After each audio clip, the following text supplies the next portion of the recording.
Hi hello welcome back to my channel. It's me Sangeetha. എല്ലാവർക്കും advanced ഓണാശംസകൾ. എല്ലാവരും ഓണത്തിൻ്റെ തിരക്കിലൊക്കെ ആയി തുടങ്ങിയിട്ടുണ്ടാവും എന്നറിയാം. അപ്പോൾ ഈ ഒരു ഓണത്തിന് വളരെ എളുപ്പത്തിൽ ഉണ്ടാക്കാൻ പറ്റുന്ന തേങ്ങയൊന്നും അരയ്ക്കാതെ ഈസി ആയിട്ട് ഉണ്ടാക്കാൻ പറ്റുന്ന നല്ലൊരു സദ്യ സാമ്പാറിൻ്റെ റെസിപ്പി ആയിട്ടാണ് വന്നിരിക്കുന്നത്. നല്ല ടേസ്റ്റി ആയിട്ടുള്ളൊരു സാമ്പാറാണ്. സാമ്പാർ പൊടി ഏതായാലും കുഴപ്പമില്ല, നമ്മൾ ഈ ഒരു രീതിയിൽ ഉണ്ടാക്കുകയാണെങ്കിൽ നിങ്ങൾക്ക് പെർഫെക്റ്റ് ആയിട്ടുള്ള നല്ലൊരു സാമ്പാർ കിട്ടും. വീഡിയോ സ്കിപ്പ് ചെയ്യാതെ മുഴുവനായിട്ട് കാണുമെന്ന് പ്രതീക്ഷിക്കുന്നു. എങ്ങനെയാണ് ഉണ്ടാക്കുന്നതെന്ന് നോക്കാം. സാമ്പാർ ഉണ്ടാക്കാൻ വേണ്ടിയിട്ട് ഞാനിവിടെ ഒരു 3/4 കപ്പ് തുവരപ്പരിപ്പാണ് എടുത്തിരിക്കുന്നത്. മസൂർ ദാലോ ചനാദാലോ അല്ലെങ്കിൽ ചെറുപരിപ്പോ ഒന്നുമല്ല എടുത്തിരിക്കുന്നത്, തുവരപ്പരിപ്പ് തന്നെ എടുക്കണം. അതാണ് നമ്മളുടെ കറക്റ്റ് സാമ്പാറിനുള്ള പരിപ്പ്. അപ്പോൾ നമ്മൾ സാധാരണ എടുക്കുന്നതിനെക്കാട്ടിലും ഒരു പിടി പരിപ്പും കൂടുതൽ എടുക്കണം. തേങ്ങ അരയ്ക്കാത്തതായ കാരണം കൊണ്ട് നല്ലൊരു കട്ടിയും കൊഴുപ്പൊക്കെ കിട്ടണമെങ്കിൽ പരിപ്പ് കുറച്ചധികം വേണം. അപ്പോൾ എടുക്കുന്നതിനെക്കാട്ടിലും ഒരു പിടി പരിപ്പും കൂടെ എടുക്കാം. നന്നായി കഴുകി വൃത്തിയാക്കിയതിന് ശേഷം നമുക്കിത് കുക്കറിലേക്ക് വേവിക്കാനായിട്ട് ഇട്ട് കൊടുക്കാം. മുഴുവനായിട്ട് ഇട്ടതിന് ശേഷം പരിപ്പ് വേവാൻ ആവശ്യത്തിനുള്ള വെള്ളം ഒഴിച്ചു കൊടുക്കണം. ഏകദേശം പരിപ്പ് ഒന്ന് മുങ്ങിക്കിടക്കുന്ന ഒരു രീതിയിൽ നന്നായിട്ട് വെള്ളം ഒഴിച്ചു കൊടുക്കുക. ഇതിലേക്ക് മെയിനായിട്ട് ചേർത്ത് കൊടുക്കേണ്ടത് ഒരു ചെറിയൊരു പീസ് പച്ചക്കായയാണ്. വറുക്കാത്ത സാധാരണ പച്ചക്കായാണ് ചേർത്ത് കൊടുക്കേണ്ടത്. ഞാനത് 2 കഷ്ണങ്ങളാക്കിയിട്ടാണ് ഇട്ട് കൊടുക്കുന്നത്, പെട്ടെന്ന് വെന്ത് കിട്ടാൻ വേണ്ടിയിട്ട് കേട്ടോ. അപ്പോൾ അതും കൂടെ ചേർത്ത് ഒരു നുള്ള് മഞ്ഞൾപ്പൊടിയും ചേർത്ത് നമുക്ക് കുക്കർ അടച്ച് വെച്ച് ഒരു 3-4 വിസിൽ വരെ വേവിച്ചിട്ടെടുക്കണം. പരിപ്പിൻ്റെ വേവിനനുസരിച്ചിട്ട് വേണം എടുക്കാനായിട്ട്. എൻ്റെ ഈ കുക്കറിൽ ഒരു 3 വിസിൽ അടിച്ചിട്ടുണ്ടെങ്കിൽ പരിപ്പ് നന്നായിട്ട് വെന്ത് കിട്ടും. അപ്പോൾ ഞാനിവിടെ 3 വിസിൽ വരെ വേവിച്ചിട്ടെടുക്കുന്നുണ്ട്. ആ ഒരു സമയം നമുക്ക് ഇതിലേക്ക് വേണ്ട പച്ചക്കറികളൊക്കെ അരിഞ്ഞെടുക്കാം. മെയിനായിട്ട് കുമ്പളങ്ങ, മത്തങ്ങ, ഉള്ളി, ഒരു ഉരുളൻകിഴങ്ങ്, ഒരു ക്യാരറ്റ്, പിന്നെ ഒരു 2 തക്കാളി വലിയ പീസായിട്ടാണ് അരിഞ്ഞ് വെച്ചിരിക്കുന്നത്. പിന്നെ ഒരു 10 വെണ്ടക്കായ. മുരിങ്ങക്കായ എൻ്റെ കയ്യിൽ ഉണ്ടായിരുന്നില്ല, അല്ലെങ്കിൽ മുരിങ്ങക്കായും കൂടി നിങ്ങൾക്ക് ഇതിലേക്ക് എടുക്കാം. പിന്നെ സാമ്പാറിലേക്ക് ആവശ്യത്തിനുള്ള പുളി, ഒരു ചെറുനാരങ്ങ വലുപ്പത്തിലുള്ള പുളി ഞാനിവിടെ സോക്ക് ചെയ്യാനായിട്ട് വെച്ചിട്ടുണ്ട്. അത് നന്നായിട്ട് ഇതുപോലെ കൈ കൊണ്ട് ഞരടി അതിൻ്റെ എക്സ്ട്രാക്റ്റ് നന്നായിട്ട് ഒന്ന് പിഴിഞ്ഞെടുക്കണം. പിന്നെ ഒരു ചെറിയൊരു സാമ്പാറിന് വേണ്ടിയിട്ട് ഇത്രയും കഷ്ണങ്ങൾ മതി കേട്ടോ. അല്ലാതെ ഒരുപാട് പച്ചക്കറികൾ ഇടണം എന്നുള്ള നിർബന്ധമൊന്നുമില്ല. ഈ ഇത്രയും പച്ചക്കറികൾ ഉണ്ടായാൽ തന്നെ നമുക്ക് നല്ലൊരു അസല് സാമ്പാർ ഉണ്ടാക്കാം. പിന്നെ നമ്മളുടെ പരിപ്പ് നന്നായിട്ട് വെന്ത് വന്നിട്ടുണ്ട്. അപ്പോൾ കണ്ടിൽ കറക്റ്റായിട്ട് വെന്ത് വന്നിട്ടുണ്ട്. ഇനി ഇതൊന്ന് കയ്യിൽ വെച്ചിട്ട് ഇതുപോലെ ഒന്ന് ഉടച്ച് കൊടുക്കണം. പരിപ്പ് നല്ല പോലെ ഒന്ന് ഇതുപോലെ ഒന്ന് മാഷ് ചെയ്ത് കൊടുക്കുക.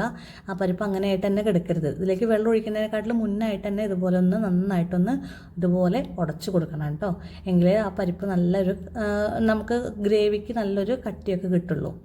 ശേഷം നമുക്ക് ഇതിലേക്ക് വെള്ളം ഒഴിച്ച് കൊടുക്കാം. ഞാനിവിടെ 2 ഗ്ലാസ് വെള്ളമാണ് ഒഴിച്ചു കൊടുത്തിട്ടുള്ളത്. അതിന് ശേഷം ഒന്ന് ഇളക്കി നോക്കാം. ഇളക്കി നോക്കിയതിന് ശേഷം നമുക്ക് ഇതിലേക്ക് നല്ല ലൂസായിട്ട് കണ്ടില്ല, പരിപ്പൊക്കെ നന്നായിട്ട് ഉടഞ്ഞു വന്നിട്ടുണ്ട്. ഇനി ഇതിലേക്ക് പച്ചക്കറികൾ ചേർത്ത് കൊടുക്കാം. മെയിനായിട്ട് കഷ്ണങ്ങളാണ് ഇതിലേക്ക് ചേർത്ത് കൊടുക്കേണ്ടത്. അതായത് കുമ്പളങ്ങ, മത്തങ്ങ ആ ഒരു വക കഷ്ണങ്ങളായിട്ടാണ് ചേർത്ത് കൊടുക്കേണ്ടത്. അതാണ് നമുക്ക് വിസിലടിച്ച് വേവിക്കാനായിട്ട് ഉള്ളത്.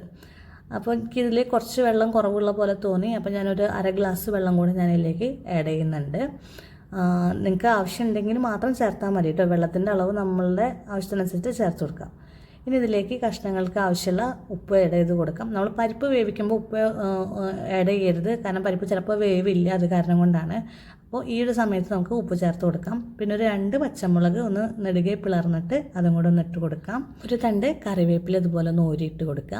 അതിന് ശേഷം നമ്മൾ ഓൾറെഡി മഞ്ഞൾപ്പൊടി ചേർത്തിട്ടുണ്ട്. അത് പക്ഷേ ഒരു നുള്ളാണ് ചേർത്തിട്ടുണ്ടായിരുന്നുള്ളൂ, അത് പോരാ. ഒരു 1/2 ടീസ്പൂൺ മഞ്ഞൾപ്പൊടിയും കൂടെ. പിന്നെ വേണ്ടത് ഒരു ടീസ്പൂൺ കശ്മീരി മുളക് പൊടിയാണ്, നല്ലൊരു കളർ കിട്ടാൻ വേണ്ടി മാത്രമാണ്. അപ്പോൾ അതും കൂടെ ഇതിലേക്ക് ചേർത്ത് കൊടുത്ത് നല്ലപോലെ ഒന്ന് മിക്സ് ചെയ്യുക. ഇനി ഇത് ലിഡ് വെച്ച് ക്ലോസ് ചെയ്ത് നമുക്ക് ഒരു വിസിൽ വരെ വേവിച്ചിട്ടെടുക്കാം. പച്ചക്കറികൾ ആ ഒരു വിസിലിൽ തന്നെ നന്നായിട്ട് വെന്ത് കിട്ടും. അധികം ആവരുത്, എങ്കിൽ പച്ചക്കറികളെല്ലാതും ഉടഞ്ഞു പോകും. അപ്പോൾ ജസ്റ്റ് ഒരു വിസിൽ മാത്രം അടിച്ച് വേവിച്ചിട്ടെടുക്കുക. ആ ഒരു സമയം നമുക്ക് ഇതിലേക്ക് വേണ്ട വെണ്ടയ്ക്കൊന്ന് വഴറ്റിയെടുക്കേണ്ടതുണ്ട്. വെണ്ടക്കായും മുരിങ്ങക്കായാണ് ഈ ഒരു സമയത്ത് വഴറ്റിയെടുക്കേണ്ടത്. അപ്പോൾ നന്നായി 1 ടീസ്പൂൺ വെള്ളം ഒഴിച്ച് നമുക്ക് വെണ്ടക്കായ ആദ്യം ഒന്ന് വഴറ്റിയെടുക്കുക. ഇപ്പോൾ മുരിങ്ങക്കായ ഉണ്ടെങ്കിൽ നമുക്ക് മുരിങ്ങക്കായും കൂടെ ഈ ഒരു സമയത്ത് നന്നായിട്ടൊന്ന് വഴറ്റിയെടുക്കേണ്ടതുണ്ട് കേട്ടോ. അപ്പോൾ മുരിങ്ങക്കായൊന്നും ഉടഞ്ഞു പോവില്ല, അപ്പോൾ അതിന് വേണ്ടിയിട്ടാണ്. അപ്പോൾ ഇതുപോലെ നന്നായിട്ട് വെണ്ടയ്ക്കയിൽ ആ വഴുവഴുപ്പൊക്കെ ഒന്ന് മാറി കിട്ടുന്നത് വരെ ഒന്ന് വഴറ്റിയെടുക്കുക. ചെറുതായിട്ടൊന്ന് കളറൊക്കെ ചേഞ്ച് ചെയ്ത് ഒരു 50% വേവ് നമ്മൾ ഈ വഴറ്റിയെടുക്കുമ്പോൾ തന്നെ വെണ്ടക്കായ വെന്തിട്ടുണ്ടാവും. ഇനി സാമ്പാറിനേക്ക് ആവശ്യമുള്ള സാമ്പാർ പൊടിയാണ്. ഞാനിവിടെ 2 ടേബിൾ സ്പൂൺ സാമ്പാർ പൊടിയാണ് എടുത്തിരിക്കുന്നത്. അതൊന്ന് വെള്ളമൊഴിച്ച് നല്ലതായിട്ടൊന്ന് പേസ്റ്റ് പോലെ ഒന്ന് ആക്കി വയ്ക്കാം. കട്ടകളില്ലാതെ ഒന്ന് കിട്ടാൻ വേണ്ടിയിട്ടാണ്. ചിലപ്പോൾ നമ്മൾ ഡയറക്റ്റായിട്ട് സാമ്പാർ പൊടിയൊക്കെ സാമ്പാറിലിടുമ്പോൾ അവിടെ ഇവിടെയായിട്ട് കട്ട പിടിച്ച് കിടക്കും. അപ്പോൾ അതില്ലാതിരിക്കാനായിട്ടാണ് ഇതുപോലെ ഒന്ന് നമ്മൾ പേസ്റ്റാക്കി ശേഷം നമ്മൾ ഒന്ന് ചാലിച്ചെടുത്തതിന് ശേഷം കറിയിലേക്ക് ഒഴിച്ചു കൊടുക്കുന്നത്. അപ്പോഴേക്കും നമ്മളുടെ കഷ്ണങ്ങളും ഒക്കെ വെന്ത് വന്നിട്ടുണ്ട്. അപ്പോൾ ഞാൻ ഇളക്കാനൊക്കെ ഒരു എളുപ്പത്തിന് വേണ്ടിയിട്ട് അതൊരു ഡവറയിലേക്ക് മാറ്റുന്നുണ്ട്. ഇനി ഇതിലേക്ക് ബാക്കിയുള്ള ഇൻഗ്രീഡിയൻസ് എല്ലാം ആഡ് ചെയ്ത് കൊടുക്കാം. അരിഞ്ഞു വെച്ചിരിക്കുന്ന തക്കാളി, വഴറ്റി വെച്ചിരിക്കുന്ന മുരിങ്ങക്കായും വെണ്ടക്കായും, ഞാനിവിടെ വെണ്ടക്കായ മാത്രമാണ് ചെയ്തിരിക്കുന്നത്, കാരണം വെണ്ടക്കായ ആഡ് ചെയ്തിട്ടുണ്ട്. പിന്നെ പിഴിഞ്ഞു വെച്ചിരിക്കുന്ന പുളി, ആ കൊട്ടനൊന്നുമില്ലാതെ ഇതുപോലെ ഒന്ന് ഒഴിച്ചു കൊടുക്കുക, മുഴുവനായിട്ട് പിഴിഞ്ഞൊഴിക്കുക. പിന്നെ അവസാനമായിട്ട് സാമ്പാർ പൊടി നമ്മൾ ഇതുപോലെ പേസ്റ്റാക്കി വെച്ചിട്ടുണ്ട്, അതും കൂടെ അതിലേക്ക് ചേർത്ത് കൊടുക്കാം.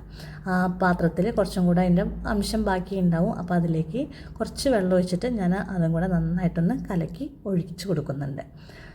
അപ്പോൾ നമ്മളുടെ ഗ്രേവി, അതായത് കറി, അതിൻ്റെ ആ ഒരു ടെക്സ്ചർ കറക്റ്റാണോ എന്ന് നോക്കാം. ഈ ഒരു സമയത്ത് നിങ്ങൾക്ക് വെള്ളം ആവശ്യമുണ്ടെങ്കിൽ വെള്ളം ഒഴിച്ച് കൊടുക്കാം. വെള്ളം കൂടുതലാണെന്ന് ഉണ്ടാവില്ല എന്ന് വിചാരിക്കുന്നു. എല്ലാവർക്കും കറക്റ്റ് പാകത്തിന് ഈ ഒരു രീതിയിൽ നമുക്ക് കിട്ടിയിട്ടുണ്ടാവും. ഇത് നമുക്കിനി സ്റ്റൗവിലേക്ക് വെക്കാം. സ്റ്റവിലേക്ക് വെച്ച് അപ്പോൾ ഈ പുളിയൊക്കെ ഒഴിച്ച കാരണം കൊണ്ട് കുറച്ച് ഉപ്പ് കുറവുണ്ടായിരുന്നു. അപ്പോൾ ഞാൻ ഉപ്പ് ചെക്ക് ചെയ്തപ്പോൾ ഉപ്പ് കുറഞ്ഞപ്പോൾ ഞാൻ കുറച്ച് ഉപ്പും ആഡ് ചെയ്തിട്ടുണ്ട്. നല്ലപോലെ ഇളക്കി നല്ലപോലെ ഒന്ന് സാമ്പാറിന് തിളച്ച് വരണം. ഈ വെണ്ടക്കായും മുരിങ്ങക്കായ തക്കാളിയൊക്കെ ഒന്ന് വെന്ത് കിട്ടണം. അപ്പോൾ ഓൾറെഡി വെണ്ടക്കായും മുരിങ്ങക്കായൊക്കെ ഒരു പകുതി വേവായിട്ടുണ്ടാവും. ഇനി ആ തക്കാളിയും കൂടെ നന്നായിട്ടൊന്ന് സോഫ്റ്റായിട്ട് കിട്ടിയാൽ മതി. അപ്പോൾ ഒരു 3 മിനിറ്റ് നേരം നന്നായിട്ടൊന്ന് തിളപ്പിച്ചിട്ടെടുക്കുക, അത്രയും മതിയാവും കേട്ടോ. പിന്നെ ഒരുപാട് നേരം ഇട്ടിട്ട് സാമ്പാർ പൊടി ഇട്ടിട്ടൊന്നും തിളപ്പിച്ചിട്ടെടുക്കരുത്. അപ്പോൾ അതിൻ്റെ ആ സാമ്പാറിൻ്റെ ആ ഒരു ടേസ്റ്റും ആ ഒരു മണമൊക്കെ ആകെ പോയി കിട്ടും. അപ്പോൾ അത് കാരണം കൊണ്ട് ഒരു മീഡിയം ഫ്ലെയിമിലിട്ട് ഒരു 3 മിനിറ്റ് നേരം നന്നായിട്ടൊന്ന് തിളപ്പിച്ചിട്ടെടുത്തിട്ടുണ്ടെങ്കിൽ നമ്മളുടെ സാമ്പാർ ഇവിടെ ഏകദേശം റെഡിയാകും. അപ്പോൾ നന്നായിട്ടൊന്ന് ഇടയ്ക്കൊന്ന് ഇളക്കി കൊടുക്കുക. അപ്പോൾ കണ്ടില്ലേ, തക്കാളിയൊക്കെ വെന്ത് തുടങ്ങിയിട്ടുണ്ട്. ആ തക്കാളിയൊക്കെ ഇങ്ങനെ പൊങ്ങി വരും, കണ്ടില്ല, മേലേക്ക് ഇങ്ങനെ പൊങ്ങിക്കിടക്കും. അതാണ് കറക്റ്റ് ആ തക്കാളിയൊക്കെ വെന്തു എന്നുള്ളത് നമുക്ക് മനസ്സിലാക്കാനായിട്ടുള്ള ഒരു സൈൻ. അപ്പോൾ ഏകദേശം ഇവിടെ നമ്മുടെ സാമ്പാർ ഇവിടെ റെഡി ആയിട്ടുണ്ട്. അവസാനമായിട്ട് കുറച്ച് മല്ലിയിലയും കൂടെ ഇതിലേക്ക് ആഡ് ചെയ്ത് കൊടുത്ത് അടച്ച് വെച്ച് ഫ്ലെയിം ഓഫ് ചെയ്യാം. ഇനി നമുക്ക് ഇത് വറുത്തെടുക്കണം. വറുത്തിടാൻ വേണ്ടിയിട്ട് കുറച്ച് വെളിച്ചെണ്ണ ഒഴിച്ചിട്ടുണ്ട്. അതിലേക്ക് ഒരു പിടി കടുകാണ്. കടുക് നന്നായിട്ടൊന്ന് പൊട്ടി വരുമ്പോൾ ഇതിലേക്ക് വറ്റൽമുളകും കറിവേപ്പിലയും കൂടെ ഇതിലേക്ക് ഇട്ട് കൊടുക്കാം. ഞാൻ നാട്ടിൽ നിന്ന് വന്നതായ കാരണം കൊണ്ട് മുഴുവൻ സാധനങ്ങളും ഉണ്ടായില്ല, പെട്ടെന്ന് എടുത്ത് വീഡിയോ ആയ കാരണം കൊണ്ടാണ്. അപ്പോൾ വറ്റൽമുളകും കൂടെ എന്തായാലും ചേർക്കണം കേട്ടോ. ഇനി നമുക്ക് കറിയിലേക്ക് കാച്ചി ഒഴിക്കാം. ഉടനെ തന്നെ നമുക്ക് അടച്ച് വയ്ക്കാം. അപ്പോൾ നമ്മളുടെ നല്ല മണമൊക്കെയുള്ള, അതായത് നമ്മൾ പച്ചക്കായൊക്കെ ചേർത്ത കാരണം കൊണ്ട് തന്നെ ഒരു പ്രത്യേക സ്മെല്ലുണ്ടാവും ഈ ഒരു സാമ്പാറിന്. നല്ല കറക്റ്റായിട്ട് തേങ്ങ അരയ്ക്കാതെ നല്ല കൊഴുപ്പോട് കൂടിയിട്ടുള്ള നല്ല അടിപൊളി സാമ്പാറാണ്. എല്ലാവരും ഒന്ന് ട്രൈ ചെയ്ത് നോക്കണം. ട്രൈ ചെയ്തിട്ട് ഇഷ്ടമായിട്ടുണ്ടെങ്കിൽ നിങ്ങളുടെ ഫ്രണ്ട്സിനും ഫാമിലിക്കൊക്കെ ഒന്ന് ഷെയർ ചെയ്ത് കൊടുക്കാനായിട്ട് മറക്കരുത്. അതുപോലെ തന്നെ ചാനൽ ആദ്യമായിട്ടാണ് കാണുന്നതെങ്കിൽ ഒന്ന് സബ്സ്ക്രൈബ് ചെയ്ത് സപ്പോർട്ട് ചെയ്യണം. അപ്പോൾ നമ്മളുടെ സാമ്പാറിന് നമ്മുടെ ചോറിലേക്ക് ഒന്ന് വിളമ്പി നോക്കിയാലോ. സാമ്പാർ ഒന്ന് ചൂടാറുമ്പോൾ ഒന്നും കൂടി ഒന്ന് കട്ടിയായിട്ടുണ്ടാവും കേട്ടോ. അപ്പോൾ നമ്മൾ വിളമ്പാൻ നേരത്തേക്ക് നല്ല കറക്റ്റ് പാകത്തിനുള്ള കട്ടിയിലാണ് നമുക്ക് സാമ്പാർ കിട്ടുക. അപ്പോൾ എല്ലാവരും ഒന്ന് ട്രൈ ചെയ്ത് നോക്കുക. ഇതുപോലെയുള്ള നല്ല നല്ല റെസിപ്പീസൊക്കെ ആയിട്ട് ഞാൻ ഇനിയും വരുന്നതാണ്. Stay tuned. Thank you.